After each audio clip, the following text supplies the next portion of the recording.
Hello and welcome to another episode of the Chrissie Mayr podcast. We are on iTunes, YouTube, Spotify, and SoundCloud. And if you're listening to us on iTunes right now, please leave a 5-star review.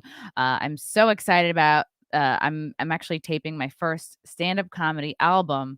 It's going to be a special. It's a special and an album. It's going to be on Thursday, January 6th at Governor's in Levittown. It's going to be called Live from January 6th.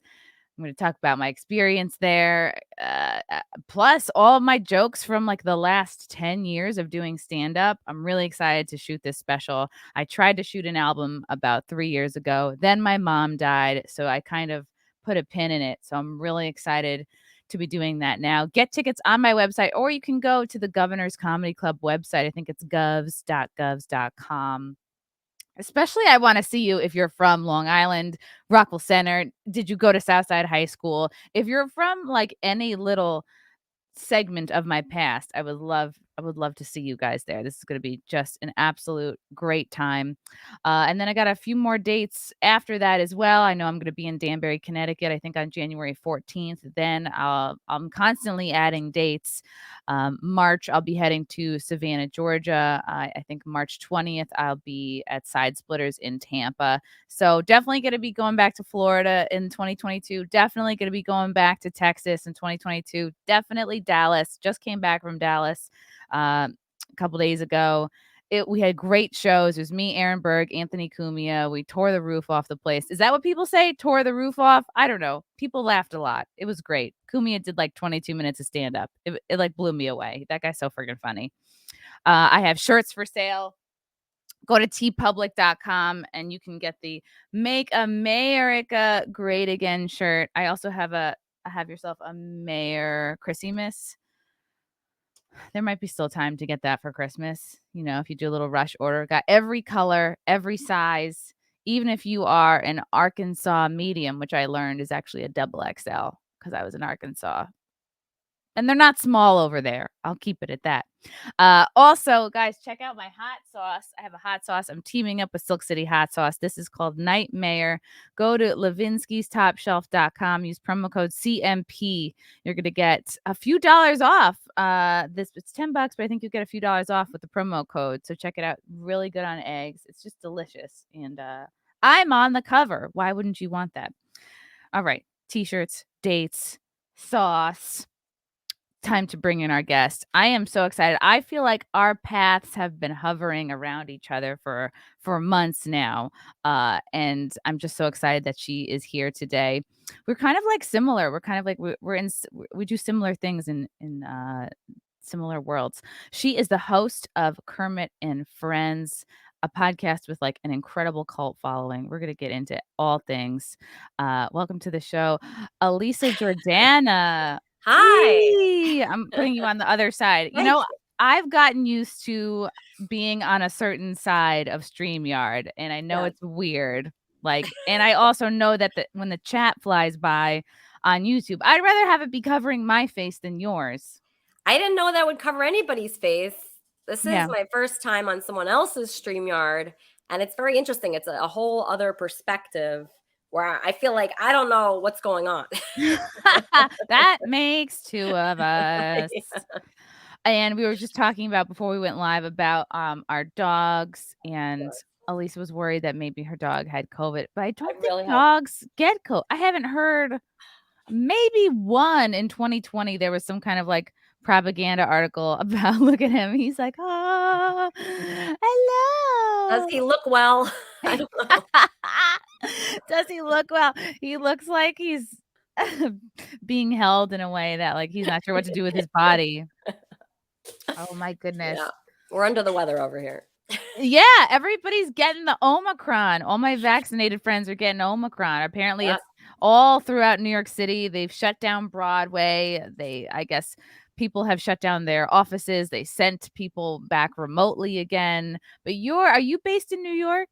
No, I'm in Los Angeles. Okay, okay. But one good thing is, I am vaccinated, so people aren't as mad at me for getting COVID.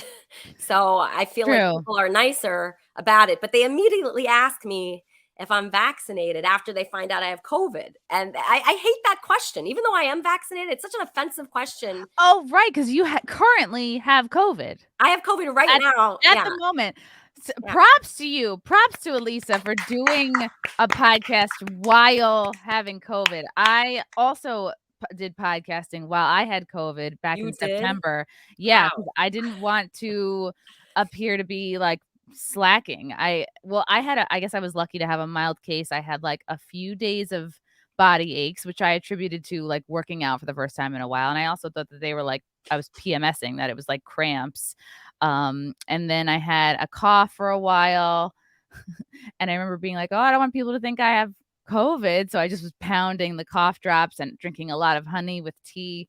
And it wasn't until I had a headache that lasted for like 3 days that I thought something was up, Yeah. you know. So were you scared? Was it scary for you? No, not at all. No? Like But you knew it was COVID. That's not scary? I wasn't sure that it was COVID until, I gave it to my boyfriend, so I was a few days ahead of him, so we were Yeah. both experiencing symptoms at the same time. So when he was like, "Oh my god, I think I don't think I can taste or smell," or, like, it occurred to me to check my taste and smell. Yeah. I went around smelling candles, and I was like, "Oh, I can't smell any of these. Oh, I guess I don't have a sense of smell anymore. Oh, yeah, I guess I have COVID," if that's what everyone's talking about. Like, I was never worried or panicked. And I was relieved once I got a positive because I was like, "Oh, now I don't have to wonder anymore." Like, now I know what it's like, and for me, it was no big deal. Are you an easygoing person? I think so. I Yeah. also don't get sick, like, very much, and, Yeah. because I hate being dependent on other people. And I also have like, my dad is German, so I have it in my head that I have to tough everything out, that I only Wow. should take, an Advil in, like, a dire scenario. Um, Wow. which was, like, Really? good in some ways. I think it taught me to, like, not be reliant on, I don't know, like, drugs. Like, I think I was diagnosed with ADHD, and for a while I was taking Adderall, and then I stopped taking it because I didn't wanna be reliant on a drug to, like, survive and get things done, Yes, so so I'm the opposite of you. So, I see we don't have that much in common because I went to the emergency room. Oh, Well, yeah, no! yeah. Once I found out I had COVID, I went to this work party. My work So, had like, this. you Yeah. turned yourself in. I turned myself in. I told everyone. First of all, I took the test in a lobby full of like 50 people. I had an audience. So Wow. everybody, yeah, I would have loved that. I would have been everybody. like, "Hello, everyone, gather Yeah. around." It was like a Broadway production. Yeah. I had my surgeon friend. We were on our way to a party, and I said, "I really don't think I should be going to this party. There's something very wrong with me." She brought over 2 tests, and I'm telling you, everybody was watching. I had an audience. It was very dramatic. I screamed when I got the positive result. It was so scary. I was freaking out. Yesterday, I was in the hospital. I had a CAT scan. I Oh, had an no. EKG. They gave me this inhaler. Like I made a humongous deal of it to anyone that would listen. I told everyone. I told everyone in my life that I had it. I tweeted it. I put it in my Discord server. I'm the opposite of you. I'm not easygoing at all. Like, that's not even I wouldn't even say you're not easygoing. It's like there's probably a part of you that, wants to broadcast it because you're Yeah. looking for help. You're letting people know, like, also, like, in case you get worse, like, send me your COVID tips. Like, I understand that. I think for a few days, I was, like, toughing it out. I was like, "Oh, I just need to drink tea and honey and, like, take a lot of vitamins and a lot of, like, emergency packets, and it'll go away," like every other little thing I've had my whole life. And then when the taste and smell went away and then the headaches were there, that's when I was like, something is weird here." And then I was tested positive September 22nd. I tested again September 27th. I had already cleared it. I was already negative. So, Oh wow. Yeah, you had it very, very easy. I have been going to too many parties recently. After I was vaccinated, I just felt very free. So I went to my mhm. work party. And we had our work party at a really beautiful place, a really expensive steakhouse called Boa Steakhouse. And it was expensive. This dinner was really expensive. And I noticed people were not eating their prime rib. They were just leaving it on the table. How could they? And I thought that was a crime. I thought that was so horrible. It was so wasteful. And there was macaroni and cheese with lobster in it. And that was also on the table, along with salads and asparagus and mushrooms and all these other things. And myself and my date, Andy, we were the last to leave the party. And I said to Andy, Andy, I think I should take these people's leftovers. They left all the brown boxes on the table, and I ate every single person's leftovers in the whole party, and I think that's how I got COVID. Okay, I would do the same thing. I would You see would? like untouched food and be like, no, people could eat this, or like, let's take this home for the dogs, or like Exactly. Well, I said it was for the dog. I did say that. I at first I said it was for the dog, but it was just so good, and it was such an expensive steak. You know, each steak was like at least $65 each steak. Whoa. Yeah, so it was a really, really expensive party. So I just wanted to make the most of the money that was spent, and I ate everybody's food that night. Everybody's food, and then COVID didn't even occur to me until after I was done eating it. I didn't know you could get COVID from a steak. Like, didn't Yeah, they? you can. Really? Yeah, because it's like spit. So if somebody is chewing something and then they put their fork back into it and then they're chewing and then, it's Oh that kind of thing. man. You can get COVID a variety of ways, but I suggest do not eat anyone's leftovers, especially multiple people at a party. Don't even go to parties at all. I used to avoid parties anyway. I mean, parties, they're usually like 1% of them are good anyway. So I'm avoiding them from now on. Okay, but you sound great. You I do. seem like you have energy. Like it's good to know that you're not like debilitated over this. Yeah, But no, I'm fine now. The whole day in the hospital yesterday like really helped my psyche. peace of mind. Yeah, Okay. peace of mind, And the exactly. inhaler, I guess, is for when if you either start to have trouble breathing, or like if you like a little bit, I don't know, you can't clear your throat, or if you cough so much that Exactly. Well, what I yeah. was breathing in all this phlegm. I had so much phlegm, I could not breathe, and that was what was scary for me is, like, I could not catch my breath, and that's when I just was really scared, and then so they said, "If that happens, just take this," and, so that's Oh, what happened nearby. that's good. Are you gonna get the monoclonal antibodies? They refused me. What? I was rejected. Yeah, and I asked different doctors. There were so many different doctors that dealt with me that day, and I was just thinking, they're just charging me per You're like, doctor. send another one in. Do you know who I am? Well, actually, no, I was worried about the price of each doctor because the Right. time I'd gone to the emergency room before, they kept sending in like different robots and different machines. And I go, that looks really expensive. Send that away. And during the COVID testing and during, I saw 20 different people yesterday.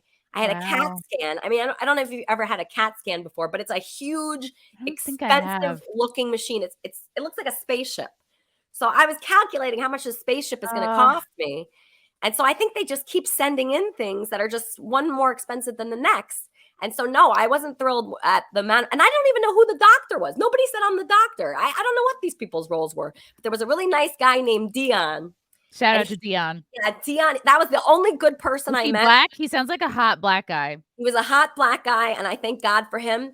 He was in charge of pushing me in my wheelchair. Oh, you poor Yeah. thing. Yeah. Oh Dion. man. All right. Well, damn. Like that's because of the monoclonal antibodies. My boyfriend had that. My both his parents had that, and like mine was so chill I didn't need it. But everyone Yeah. I've heard that's gotten it, they felt great. But you seem okay.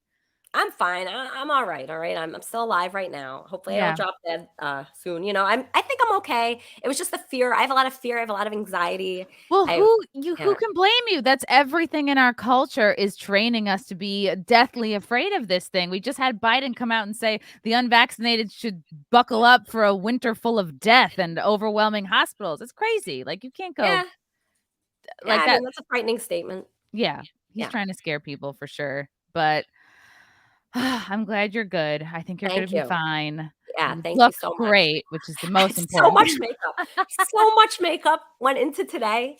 I just want to say, if you're thinking about doing Chrissy's podcast and you're concerned because you have COVID, just pile on a lot of makeup and you'll Yeah. look almost normal. I have to pile this on. These are like I got new lights. I have 1080p happening, so you can't Oh, hide. 1080?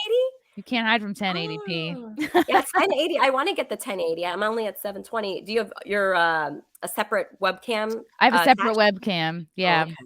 And Good for that's you. gonna be like the next thing I'll probably upgrade because I just got this new microphone and How can these you upgrade from 1080? There's no above 1080. oh, well, I guess true. Like I guess I'm gonna get a new camera, but I think I don't know. It's like not urgent. I don't know. This is No, but boring. there's no above 1080 that's the highest it goes. I can't imagine it being better than that. Okay. All right. Maybe I don't need to upgrade. You don't need it. You don't need it. Okay. Okay. Thank God. Yeah. All right. I'm gonna quickly get to the super chat before we get into because it doesn't look like something we were gonna talk about. From K Max, Chrissy, both you and Elisa have appeared on the Kill Stream with Ethan Ralph. How would you compare your two experiences there? I mean, I've done the Kill Stream a couple of times. Why did you do that? Can I At ask least why? twice. Like, what was the purpose of that for I you? think I wanted to promote some stand-up dates, and I guess I have an okay relationship with Ethan Ralph. Like we're not like tight or anything, but I guess I had a positive time the two times I went on, and I think I did notice I got a few more followers, and I think I went on because Ethan was like had heard of or was a fan of Compound Media, and I have a show on Compound Media, so I'm like, okay, this is all possibly in the same world. One of the times I was on, I do remember I talked to a guy, I don't know if his name was Victor or Vance or something. He was like a hardcore conservative. And I started bringing up like that I'm friends with porn stars or that I have friends that are sex workers. And he was very judgmental and like very, very much trying to shame me. And I'm like making jokes about having sex. And like that's like part of my personality. I like to keep it light.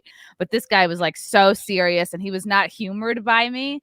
And like as a comic, I was like, oh, I can't crack this nut. But I have noticed, I think I got some fans from the appearances and like had a decent time, I guess. And it was a Are you a while ago. fan? Are you a fan of that show? Do you like that show? I don't watch the show. Like if I have Okay. free time and I'm gonna sit down and like watch a show, no, Yeah. that wouldn't even be Yeah. in my top 20 of shows that I would occur to me to watch. So like, Okay. not that I just don't. It's not what it wouldn't be like what I would listen to, like Michaela Peterson podcast or like some shows on Compound Media or like Jordan Peterson or some stuff on the Blaze or Daily Wire. Yeah, so Okay. I guess So I'm like, you just went on for the followers and you got yeah, some.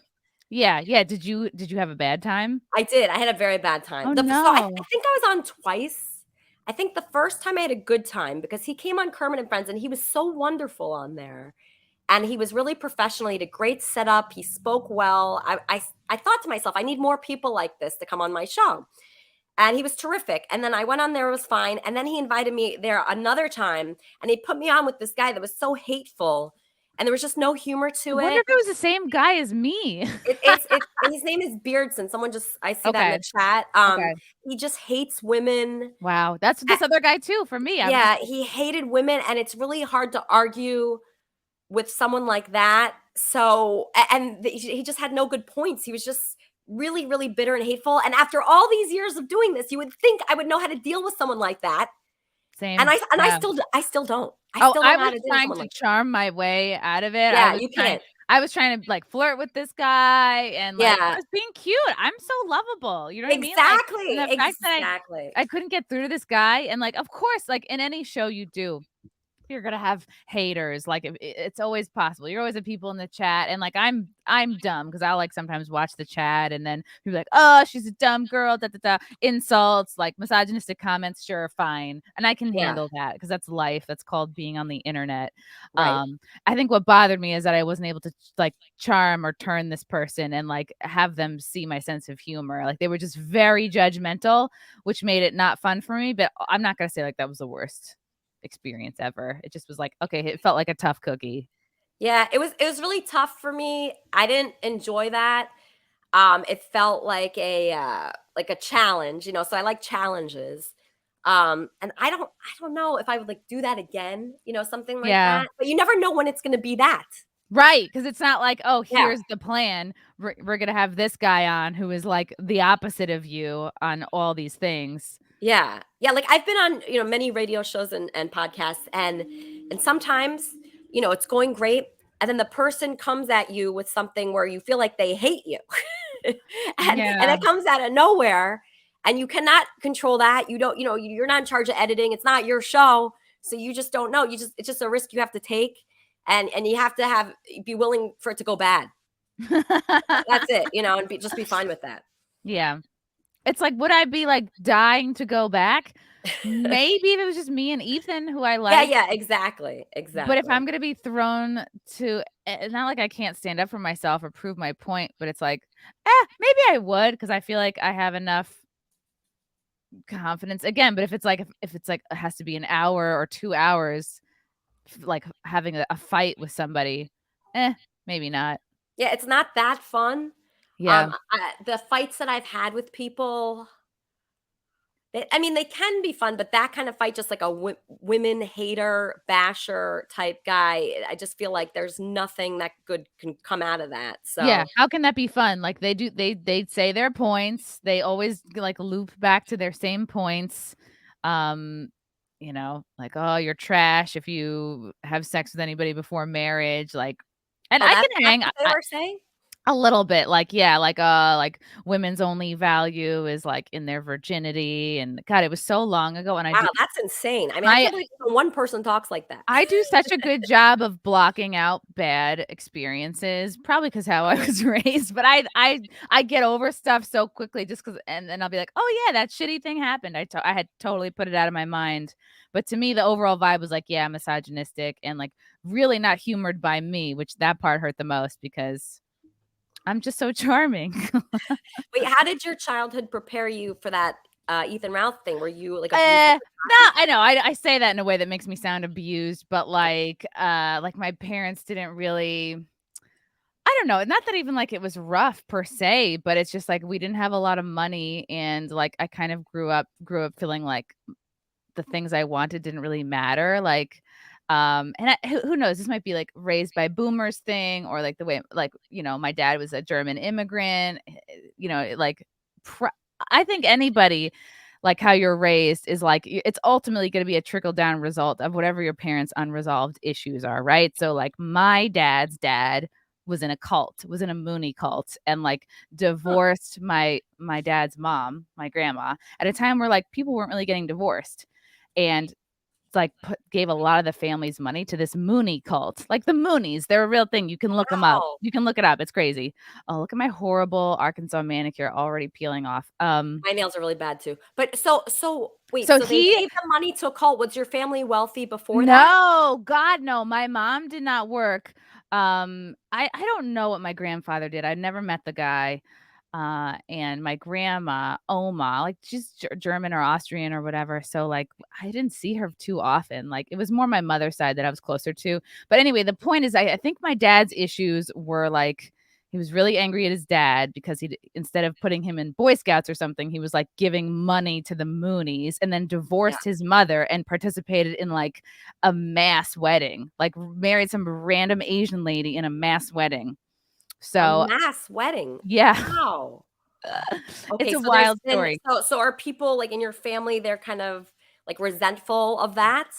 My dad was definitely resentful of his dad, Okay. and I think he never really resolved it, like, and I think because of that, he had a lot of anger and, like, resentment, definitely towards, like, religion, like, so when we started going to church, like, my mom's grandma was Methodist, we all, like, went to church, were confirmed, you know, just raised religious. He didn't really like that, and I think it's just maybe, like, part of being an immigrant or maybe not making a ton of money. It's just like so me growing up, "Oh, I'm cold." It's like, "Who cares? Put on a sweater." Like, "Oh, I'm hot." Like, always, like, yelling you if I would spill something on the carpet, it would be a huge deal. If I hung up something on the wall, I would get yelled at. If we were, like, all kind of tiptoeing around him growing up, and, like, he drank. I don't know if he was, like, an alcoholic per se, but he, like, would drink a bit every day, and, like, he would lose his temper.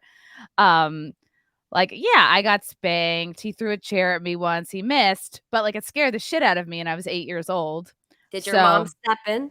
no, and that is, like, what I had to sort of deal with in therapy was feeling like my mom never stood up for herself or me or, like, was protecting me from, this shit. So I did work that out in therapy You for a did? couple of years. Yeah, I did. Does it feel okay now? Are you still angry at them? It does feel okay because, like, my mom died 3 years ago, but I feel Oh, I'm at a place where, like, Um, I haven't, like, had it out with my dad, officially been like, "Here's all my problems with you, buddy." I kind of forgive him. I'm in a place where I'm like, he's a limited individual and he's not a perfect man. Like, I think part of being an adult is, like, you see your parents as people instead of, like, these heroes, right? These perfect people. And I think I realized with him, like, yeah, he is a He's a result of his circumstances. He is not somebody who tried to work on himself or, like, see his toxic patterns. Like, he didn't really work out his issues with my mom, and he had resentment. So that trickled down to us kids, and I definitely felt that he was resentful to, like, be married, be in a family. I heard constantly growing up, my dad would be like, "When's it gonna be my turn?" And then my mom dies 3 years ago. "Well, here you go. Was that a surprise, or were you expecting She that? got brain cancer. Yeah, she was diagnosed, Oh my gosh. bad. I would not recommend that to anybody. I think that's probably one of the worst ways to die. I think that and pancreatic. So she was diagnosed, like, no she had a seizure out of nowhere, like, November 2015, I think, and then, like, January, she was going in for, like, open brain surgery. So, yeah, it was, like, basically all I think, she dealt with it for, like, 2.5, almost 3 years of, like, getting cancer and then dying from it. And were you with her, like, throughout the whole time? No, they actually so she was diagnosed, and then they carried on with their plans to move to Florida, and I was like, aren't you guys moving away from, like, what I thought were the better doctors and the better cancer facilities and stuff?" And who Mm. knows, like, they could have worked it out themselves, like, we're just gonna be like, "Fuck it, we're going to Florida. We don't wanna be shoveling snow the last few years of her life." Like, they weren't super transparent with us about really how bad it was and, like, how many years they were saying she had left. So, like, me and my sister in particular were, like, kind of in denial. We were like, "Oh, let's get her on this experimental X, Y, and Z. Let's get her on this diet." We, like, had hope for so long when really, I don't know, maybe hindsight is 2020, but maybe we should have been like, "Oh, you know what? Like, she's definitely gonna die." Don't have hope, but, like, try to it was hard. I went and visited her and, I have, like I wish I had visited her, like, that one last time, but everybody has some kind of, like, regret like that. I don't know how we got here. Oh, yeah, like, the issues we inherit from our parents, right? So I was Yeah. kind of raised with, like, nobody really cares about your problems, like, you know what I mean? Like, you're not that important. Nobody, cares about your feelings. Like, if I had a problem with something, it was like I was made to feel like I was making a big deal of something or that I was complaining that I was a financial hardship for my parents. So I was kind of raised with this, like, "You're in the way, you don't matter, you're doing nothing but costing everyone money." So you felt like a burden. Kind of, yeah. Yeah. And Def I've heard when, you lose your like, a parent, or you're gonna lose a parent, it's easier to talk to them about these things. Were you able to, like, clear things up and make things better with before my she dad? passed? No, with Oh, your with mom. With her. your mom, yeah.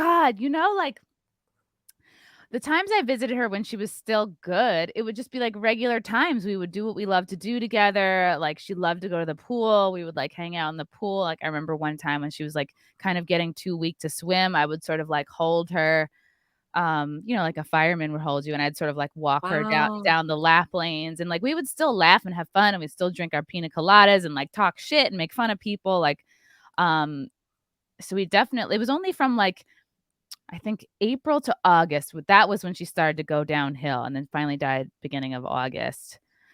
So I visited her in April, then I saw her in June, then I went again in July. So it was, like, those last few months that really, like, went down. It was hard for a lot of reasons. Like, my dad had no funeral. My dad had nothing for her. Like, I Because of, Oh, I don't what? know, 'cause yeah, I don't know. I think just this feeling in my family like, "Oh, everything is too much trouble." Like, all her friends are from Long Island, and they were out in Florida, and he was like, "Oh, I have this tree that I dedicated to her in this park somewhere." And I'm like, "Okay." I'm like, "You're the one who cares about trees. Mom doesn't give a fuck about trees," like, and I think God, this is so off topic, but, like, I was like, "We were supposed to talk about you, Elisa." No, I love it because 'cause you're such an interviewer, and this is, like, such a natural you're like, "Tell me more about that." So, we were gonna have a service, and then I think it was decided because we have a small family. My brother and sister were like and her best friend who lives in Florida were like, "Well, we don't wanna remember mom that way. We don't wanna see her like this. We don't wanna wake." And then I said to my dad, I'm like, "Well, don't do it just for me and you. That's gonna be hella awkward." So then she was cremated, but then nothing happened. at all. So then I was like, so do you have the ashes, or no, and I've been asking for them, but that's like a whole nother who has those? My dad does, and apparently it's such a pain in the ass to ship them out. It's whatever What? it is too big a deal to send them out. Whatever it is, it's too difficult or too expensive, and, like, I think I've asked a couple times, but I haven't pushed on that particular thing yet. That is It's unbelievable. That weird. should It's be, like, just a an normal thing. automatic thing, Yeah, just, and so like, you get automatic, a yeah. fucking box of ashes. It's not like, "Oh god, we only have tiny bits of ashes." Wow. Here, what's the point? Oh, the point was, and this was like a good moment for me. I was like, fuck it. I'm going to have something for her. All her friends are on the island or in New York or upstate or whatever. So I Yeah. started planning something. And like my fucking awesome boyfriend, Frank, was like, yes, we need to do something. Let's plan something. So we had something at Churchill's, which was at like the restaurant. Me and my sister have both worked at Rockwell Center. We would go there all the time as a family. We planned it all the while. Everyone in my family is saying, don't bother. Oh, this person's not going to come out. This person's not going to come out. This person's not going to drive 4 hours. And I was like, fuck it. We're still going to do it. We'll see who comes. Turns out everybody fucking came. All of the friends. Oh, so And she was very loved. it was good. And Your mom was very loved. I organized like who wants to speak, cause I've run comedy shows. Yeah. I've run things. You're the perfect host for something. And thank God, because nobody else would have been able to do it. My sister fell apart immediately. My brother was losing his shit, and I held Yeah. it together to like host this thing and like had it be funny, and people who wanted to talk got to talk, and I set up these like picture board things, and like it was awesome. I still don't know who ordered all those Grey Gooses. I got the bar bill. I was like, who the fuck is Bougie at this memorial? Wait, you had to pay for that? I did, yeah, and then my dad eventually reimbursed me, which was Oh, cool. good. Oh, so that's good. Oh, and All here's right. the shitty part is that my dad didn't even come Oh, because what? because he threw out his back trying to carry my mom to the bathroom, like, whatever it was, a month Oh, before, weeks before. But guess who told him, "Stop carrying her to the bathroom, hire another full-time nurse." I was, like, you? telling him that every step of the way, and he's like, "No, I don't want a stranger in the house." So, I have a lot of feelings about that, how, like, the death was handled, Did you at and least have a nice last Oh, conversation? it was I think so. I mean, it was very emotional because this was July, and she had passed, like, maybe, like, 3 weeks after that. Mhm. It was like she couldn't really talk, right? Because the place where her tumor was is on, like, the focal motor part of your brain, so that's how to move, that's how you talk, and that was the first thing to go on her was her speech and her writing, so she Yeah. could hear you, but, like, when she started to go, she could responding was, like, hard for her to do, and she would get so frustrated because she knew what she wanted to say, she just couldn't articulate because this thing is, like, on that place on her brain where you're supposed to communicate. So, it was rough. That last especially, like, saying goodbye. Like, June was rough, July was rough, but I think I was able to convey like, we were always very close, me and her, so I feel like I was able to convey, some meaningful last things with her. But Yeah. I At was that so, like point, so I bad feel like for my dad. Yeah. I feel like at that point, it's so much easier to tell someone something because it's like everybody's open and vulnerable, and regularly people aren't like that. Yeah, I'm always like that, and so Oh, you are? I was telling her, like, "Oh my god," like, I was like, "I know you'll always be with me, I'm always gonna be with you," like, oh god, I'm gonna start crying. No, it was good, like, I was feeling all the feelings, I was, like, making sure there was, you know, nothing left unsaid, you know? Yeah. Have you changed your mind about death at all, since losing her? Do I'm you all think for it now. No, have I changed my mind about death? You know what's cool? A really great thing that happened after she died is that, like, my career and my, like, pursuing of my dreams exploded because it Really? opened up all this space in my heart and my mind, and, she was always very supportive of me, even though she didn't, like, quite understand what I do, and maybe she was, you know, worried that I would never make enough money just, like, living my dreams, like, Did you think you were funny? Yeah, she did think I was funny, yeah, for sure. She would Yeah. come to stand-up shows, um, and I started I s not really so much with, like, the podcast because that was a little bit later, Yeah. and then this one started after she died for sure, but she would be very supportive of like stand up, and like she made fun of me a little bit when I was still doing improv because she'd be like, "Oh, how was clown school today?" which like bothered me, but Yeah. essentially it was clown school. So I don't know. Yeah. Yeah, you learn a lot. It sucks bad. Like nothing prepares you for the death of a parent, but I was just like, oh, I have to embrace this fully because I see what happens when people don't address their shit. So Why? You saw that because oh, of I what? feel like my dad is someone who didn't address a lot of his shit and, like, keeps a Okay. lot of it inside, so I was like, Well, how "Okay." do you do that if you're not good at it? Like, your dad wasn't Right. good at it. Maybe you are good at it just naturally, but some people are just not, and It's it's true. it's so difficult, and, I mean, you just think about most of the people that you know, how many people are really looking at themselves and saying, "Oh, how can I make changes?" I mean, unless you're really, like, religious or doing something Mhm. that has you look inside, you could just be living your whole life and just not address anything. And you don't even know you're not addressing it, right? You're Yeah. just burying it, but that's how a lot of disease happens, is Yes. by burying emotions. Like, I think my mom had a lot of unexpressed emotions, and I swear that, like, that factored in. Yeah. Um, yeah, a lot of, like, feelings, resentment and stuff, so yeah, I guess maybe it was, always doing some form of comedy or improv, and stand-up was so attractive to me because I was like, "Oh, I can be honest and free on stage in front of strangers, Yeah. and I don't have to worry about whose feelings I'm gonna hurt because 'cause I'm never gonna see these people again." Yeah, I could see how that would be good, actually. Like, you could just say anything, and it doesn't matter, really. Yeah, you can be honest with people, and you're not worried you're gonna hurt their feelings, which was, like, very much my childhood because 'cause we're just, I don't know. I feel like this is so boring. We're talking about, like, my mom's death stuff. Um, okay, god, this is gonna be such an awkward switching of gears. I It's so funny. Okay, this is a good jumping off point. We're talking about people Sure. not being self-aware Yes. and how that if you are a public person who is not self-aware, how that can sometimes be a funny thing to observe, how that can be an interesting thing to observe, how sometimes conflicts can arise from probably not being self-aware or whatever. So uh, you were on the Howard Stern show a bunch. You did Yes. a lot of appearances. You were like kind of a regular. Um, how was that experience? Like, how did you first start going on that show? Wow. So, let's see. How did I start? Well, I started because they were talking about me. Benjy was talking about me, about my music, because I was a musician, and they started playing my music, and then they invited me in. I just kept coming in. Anytime they asked me, I would say yes. And I just became obsessed with going on there. I think I just like attracted it to myself, because Yeah, it was just so fun. And I was like thinking after my first appearance, I was like, there's nothing more fun than that, really. There's nothing more fun than going on somewhere and then a lot of people talking to you about it.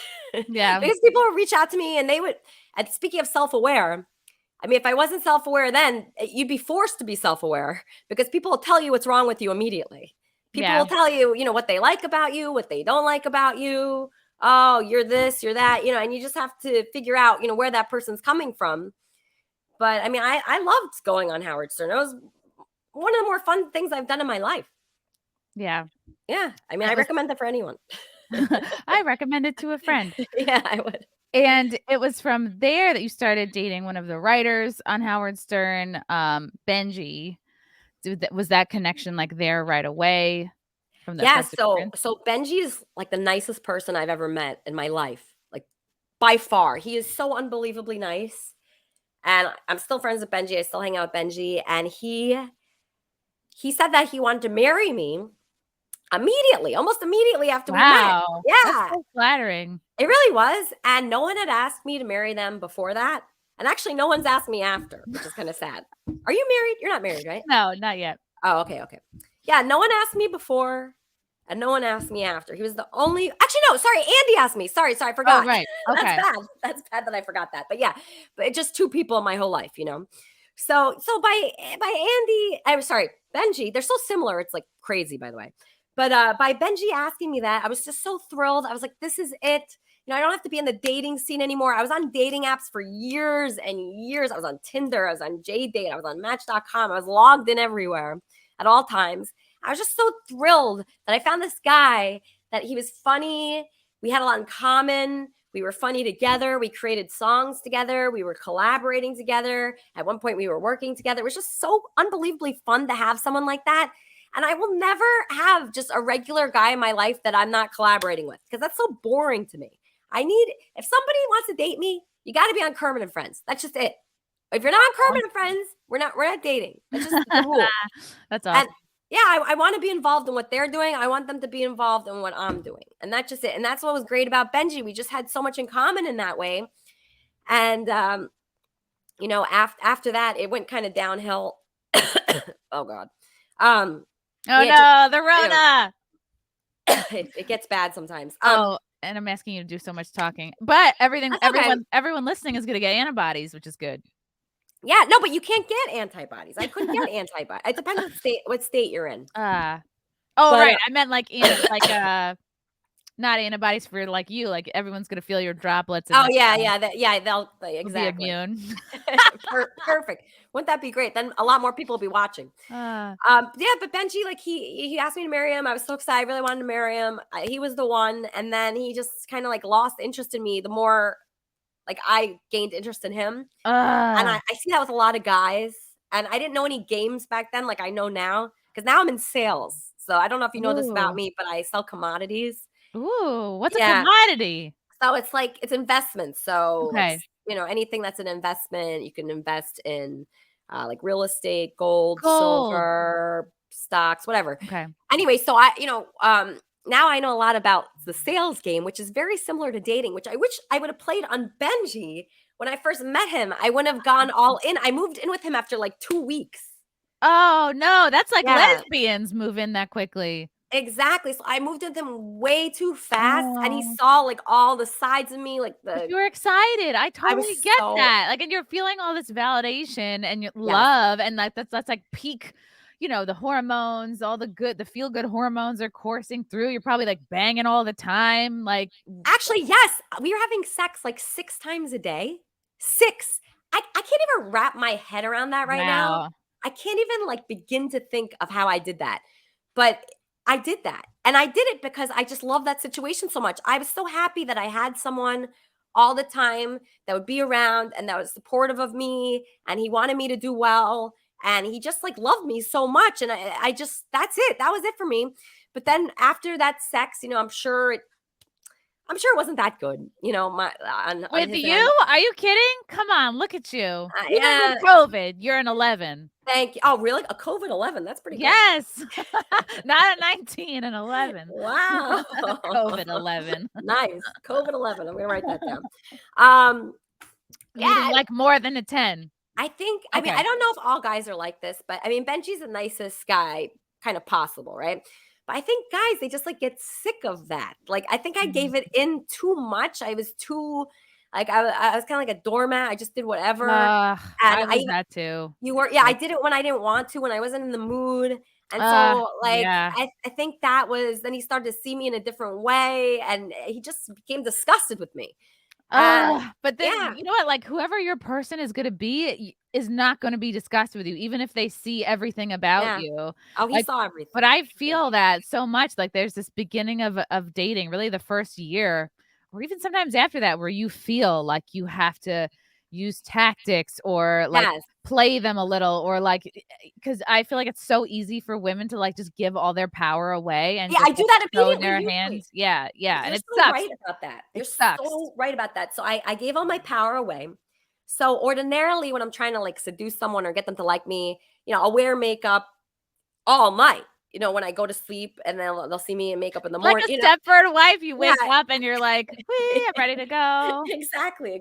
Wow. I would do that. But with him, he was a little overweight. There was some problems with him. So I'm like, I don't need to do that with him. This is perfect. I can relax. I could stuff my face. I could be gross. I could do disgusting things. And I didn't be a person. You can be a regular person. I can go to the bathroom now. I can take my heels off. Well, I never did that. I don't think he's ever seen me like do that. You didn't go to the bathroom around him. No, do you do that in front of Frank? No, not in front of him. I try to remove all traces that it happened, but, like, Yeah. sometimes things happen. I don't know. Yeah. Yeah, I mean, I can't believe Sometimes that. you go to Mexico and you eat ramen in the airport, and then you come home and you're thanking God you have 2 toilets in the apartment. Oh, see, 2 toilets, that's why your relationship's working, because you can completely hide that. If you have 2 toilets and wait, Oh, where do you live? if Westchester, if Oh, we okay. had 1 bathroom, someone would have had to go in the bathtub, and it probably would have been me because I would have been like, "No, look away," shower curtain across, like, I don't know. Why? After that vacation, was that bad? We were, like, both having crazy diarrhea after we got back from Mexico. This was, like, right before the pandemic started. This was, like, beginning of February 2020, Yeah. and we were fine the whole trip because it was all inclusive. Oh, I And then love we that. get to the Cancun airport, Frank's like, "Let me get some ramen," and of course, they're using Mexican water that's full of bugs and AIDS and shit. So then Yeah. he eats it, I have a little bit, and then we both are shitting our brains out for, like, the next 3 days. Yeah, I think it's not that bad because you both had diarrhea, not just you. If it was just you, it'd be worse. And we were so sick, like, we were Yeah. yeah. It Oh was fun god. time, though. And you're still together. Yeah. Yeah, we've been through a lot together, and he's, like, the last person that has, like, met my mom and knew her, so that's, like that Oh. feels like, I don't know, really special. How did you meet? Actually through comedy, he and a partner of his were, like, producing comedy shows in Westchester, and I was doing a show at the Stonewall Inn years ago, which is, like, this gay club, gay landmark, and his comedy partner had booked me for a show out in Westchester, so it's kind of like passing ships, and then he came to one of my Stonewall shows, and then we hit it off, and that was, like, that was, like, November 2014, Oh, and then wow, that's we so just great. Wait, is he a comedian he's a, like, too? comedy producer, Oh, and he comedy and now producer. he, like, helps with these, like, helps me produce his podcast, like, we Oh, work that's see, together. that's what I'm saying. That Yeah. is a relationship. That is something. I love that. I love that he's helping you with this. Aw, he's the best, he's the So you'll best. get married to him, you think? I hope so, yeah, I hope that's the plan. No pressure, Okay. though, because he is listening. Okay, No so pressure, Frank. But you could put it in the bottom of the screen if you wanna ask him. oh god, that is not how I want that to go down, like, Really? No. via super chat. Yes, do a super chat, Frank. Uh, this is so gay. Okay, speaking of gay, so then we move on to now our mutual friend. Like, our worlds have collided in the form of Stuttering John. Yeah. I had him on my show. I remember when I remember I was still at the other apartment, and I had him on my show. Now I can't remember when this was, but I was, like, honestly interviewing him. I had known him from Howard Stern, Yeah. and he's like a funny character. I was like, sure, I'll have him on my podcast. And then we ended up getting into such an argument. Like, I asked him, has Trump been good for comedy? And he, like, blew up at me. He's like, is this whole interview going to be about Trump? I was like, what? I ask every comedian this question, like every comedy personality. Like, it's not a big fucking deal, man. And Yeah. it came up like, I was asking him about his stand-up. I was like, I know that you kind of like dabble in stand-up or whatever. And it bothered him so much that I used the word dabble. So I saw that, Couldn't get and, over it. so were you trying to troll John by asking about the dabbling, or did you really not know he did stand-up? I Be I honest. I said dabbling, like, honestly, in a very light way. I was not trying to, like, stick it to him. I was Yeah. and I was just being like, I know that because I didn't get the impression that he was really doing a lot of stand-up. He's done it here and there, But maybe what a did you show here and what there. did you think he did? Like, what do you think his, like, occupation is? I think I don't know. I know that he's just been coasting off his Stuttering John persona for, like, 20 something years. Oh, with, like, appearances and stuff like Yeah, that. appearances, I Okay. don't know. And I thought he oops.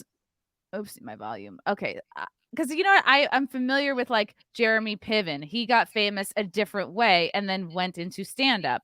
Right. He initially dabbled and then did it more.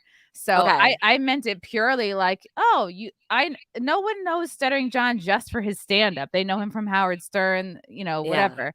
And I didn't see him, like, performing very many places. So okay, here's the clip. It's a quick one. I'm gonna play Okay. it. And then I will also bring in our fun mutual friend Karl from Who Are These Podcasts because Hey! Hey, Karl. he is Hey also there, Elisa. this is not a surprise for anyone, by the way. Everyone knew that this was happening.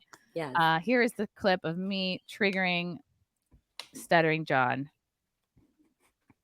Trump has been good for comedy.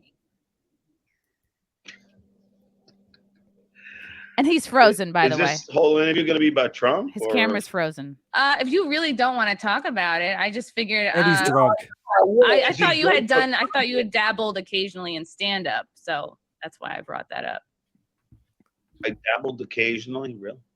Yeah, I didn't know if it was a thing you were really doing or not, and I wasn't sure. Oh no! I've been doing stand-up for 20 years. I don't dabble. Okay. 20 years. Okay. That's good. Have you been getting up much in the last 6 months? Fucking awkward. I wanted to kill myself. Well, since all my gigs have been canceled due to COVID, no, I haven't. Yeah. But I had like 15, probably more, 20 gigs canceled due to COVID. At this point, I'm bringing this up because I forget what month this was. This might have been summer. This was October. Okay, so this was October. So I was coming off of a whole summer and fall of performing in people's yards, illegal shows, golf courses. Like there were shows happening. So if you really wanted to perform stand-up at this time, you could have. And so I was trying to ascertain like what other shows have you been doing? Like if you were really a real stand-up who loves to perform, you would have found a way to perform in the last 5 months or so. And he was just like, oh yeah, everything's been canceled, which to me sounds like someone who's not serious about stand-up. Like to me, that sounds like, oh, you're using COVID to be an excuse to like, oh, I guess I don't have to work anymore. COVID. So I was coming from, you don't seem serious to me. Yeah. Yeah. A lot of the states have been opening up here and there. Like North Carolina is back open. I just didn't know if, the states that had sort of been making it work with the, 25%, customers allowed in, like if you were able to, rebook anything in the last few months since things have opened up again. But you know what, Chrissy, to say I dabbled in stand-up is so disrespectful. I haven't been disrespectful to you at all. And yet you disrespect me and say I didn't. I mean, I could have picked a different word. I didn't know that it was your main thing, honestly. I dabbled in stand-up. Okay. Wine. Time for wine. I mean that's so disrespectful, and I'm doing your show. And I think he's used this with you too, Elisa. This whole like, I'm doing your show, I'm gracing you with my presence, I have a ton of clout. I think it's like when we talk about like being not aware, like not being self-aware. Yeah. Like, Can I say though, real quick, Chrissy? Please. Elisa, when she had John on, was the greatest troll interview of all time. The first thing she did was take a phone call from a guy who called him stuttering fuckface. So that was very disrespectful in John's defense. That was really funny. Well, I didn't know that guy was going to call in. Well, it was great. Yeah, it was just lucky.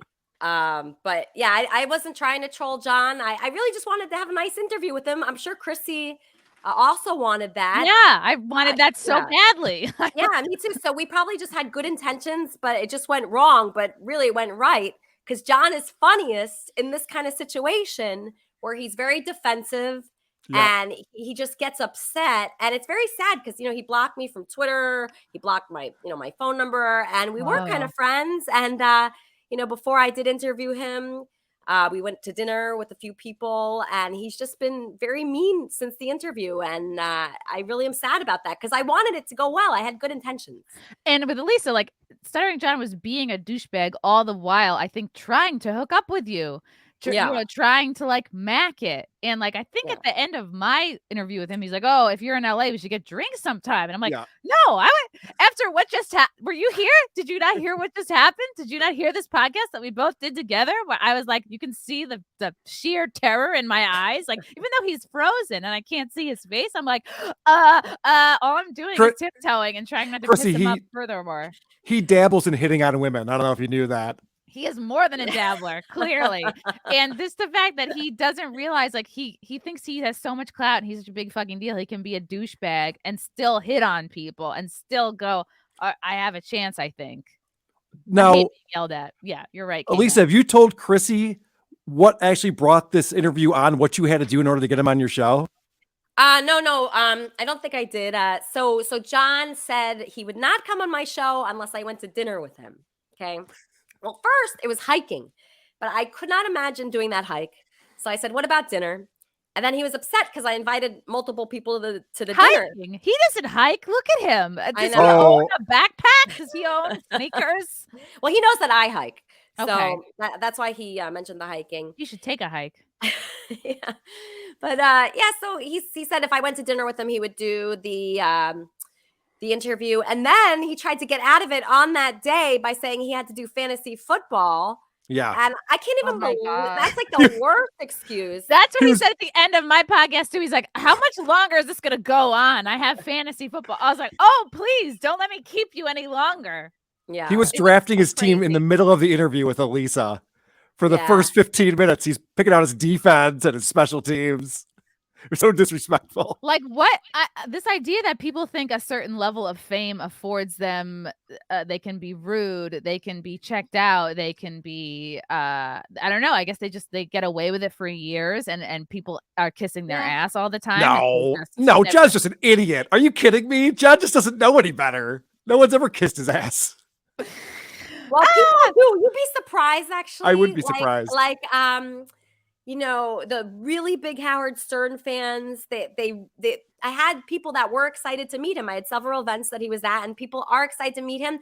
But even if you have any kind of fame or any notoriety from anything, that doesn't mean you're a nice person, doesn't mean you're a good person, doesn't mean you're a smart person. All it means is that you're famous. And people need to keep that in mind, because I think people think, oh, just because you're on the radio or you have any notoriety, that just means that you're good. It doesn't mean that. Yeah. And you were very polite with him, Elisa. Like, you were very nice to him. And I think it was when Stuttering John kind of like started lying, is like when you were like, okay, now I have to like call you out, because you were patient and kind to him. Yeah. I mean, I think, listen, I feel bad for him now. I mean, I'm sure he has all three of us blocked, right? Oh, yeah. Of course. Oh, yeah. So, and I would say we're three good people here. Right. Yeah. So yeah, you know, and that's not just us. It's other people that I know that he's this is somebody that's hurting. Okay. Yeah. So I when do you feel block bad for him. people, it takes a lot for me to block someone. I mean, they have to really say something to me that is hurtful, that hurts my feelings, that makes me sad. Right. So if he has a majority of people blocked, this guy's not doing well.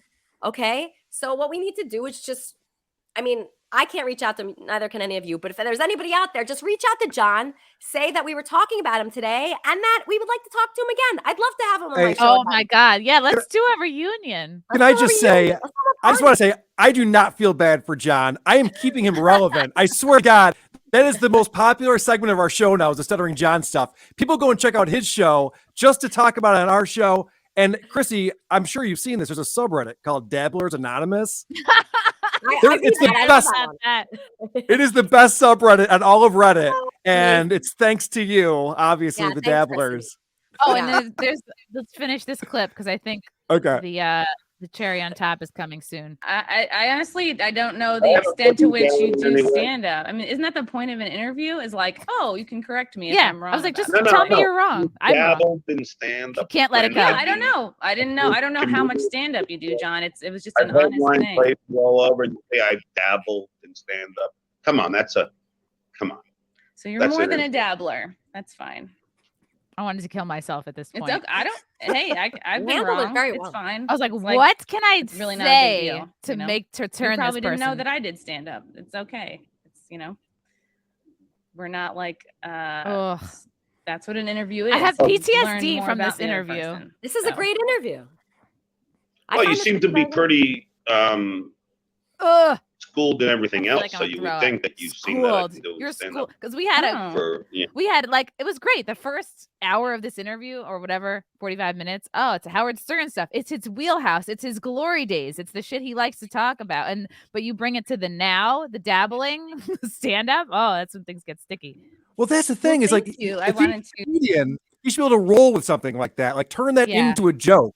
That's the problem that John has, is he takes something like this seriously, and now look at it. It's 2 years later. I don't know how long it's been, but it's all this time later, and there's a subreddit, and we're talking about it still. The guy just would have been like, oh, it's funny. You think I dabble? I've been doing it for 20 years, but no, I guess I need to do better, or something. I'm dabbling fine. in Cleveland next month. I'm dabbling on Right. Long Island on January 6th, whatever. Okay, let me Yeah, see. like Metallica, when they're like, someone said that you're a sellout. Like, yeah, we sold out last night. We're selling out tomorrow night. Like, you got to have fun with these types of insults, I would imagine. But yeah. Oh, wow. To prepare.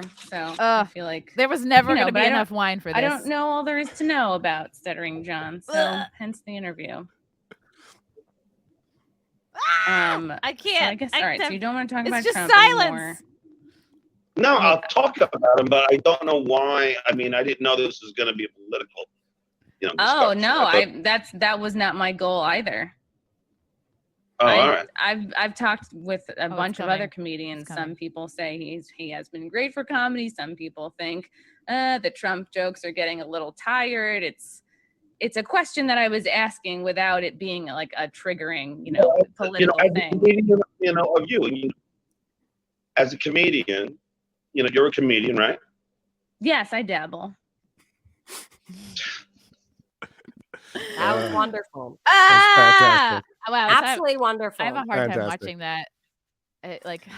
So Carl, I love seeing your joy with that clip. Like that clip really changed the whole trajectory of how we review Stuttering John. It's really amazing. And then me and Karl became friends. Yeah, Yeah. it's true.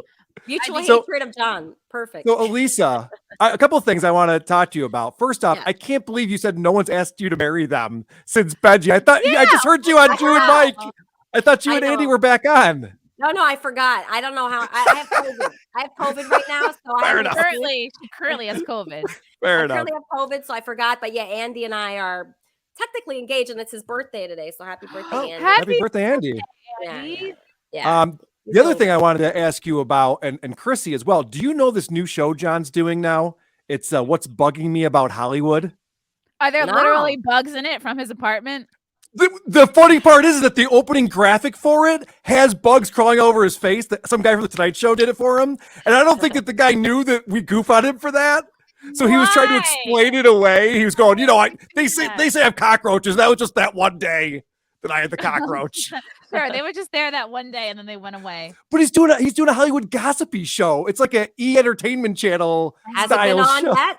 Where can we watch that? It's on his channel. He does it once a week, and it's the What's Bugging Me About Hollywood show. And he's talking about relationships. He's all upset about Ben Affleck and him getting back together with J-Lo. I'm like, who am I listening to right now? Why does John care about this? He's a 56-year-old man. What's he talking about? I see the audio version. I don't see a video version. Well, it's on his channel. If you go to the Stuttering John YouTube channel, Okay, Stuttering it's John on YouTube. there. But anyway, I just wanted to ask if you guys had seen that yet, because it's the funniest fucking thing. I He was talking definitely about want to watch that. That sounds good, actually. it is. It's funny. It's funny because he gets passionate about it. Like he's not trying to be funny, but he's like, "You're back with J-Lo." He's like all upset. What's I the found J-Lo? I I found don't one. know.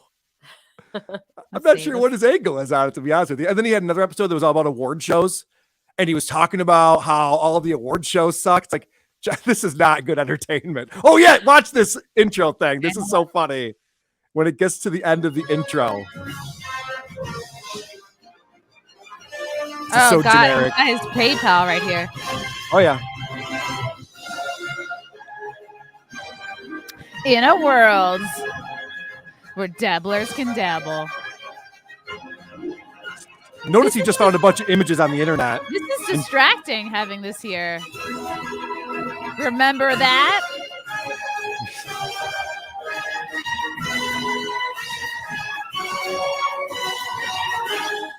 What's bugging me about Hollywood?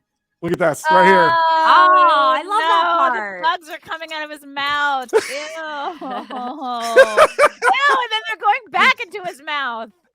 So I'm pretty sure what happened was the guy was given an assignment from John. Hey, I need an intro to my show. It's bugging me about Hollywood. This guy obviously just went on Google and found all those images and then just like put them little motion on it and stuff. And then the bug thing was because it's called What's Bugging Me About Hollywood. I guarantee John was like, oh, God damn it. You had to put the bugs on my face. Now they're going to goof on me. Oh. Wow. Oh, poor John. Yeah. I could tell from like Elisa's show, like he felt like he was steamrolled by like the haters and the trolls, but like you know, that's the thing is like, at least you have a good relationship with your fans, and you know, people would, you know, be like, oh, call these fans simps or whatever. People call my fans simps all the time. I feel like everyone's a simp now, but like, I appreciate how kind you are to your fans, and you treat them Elisa's like got a important- unique show. I don't know anyone else part of your has a show. show like Elisa's. I think it's awesome. Oh, thanks, Karl. Yeah, you know, I think if you include your fans and things, you know, they could be very helpful.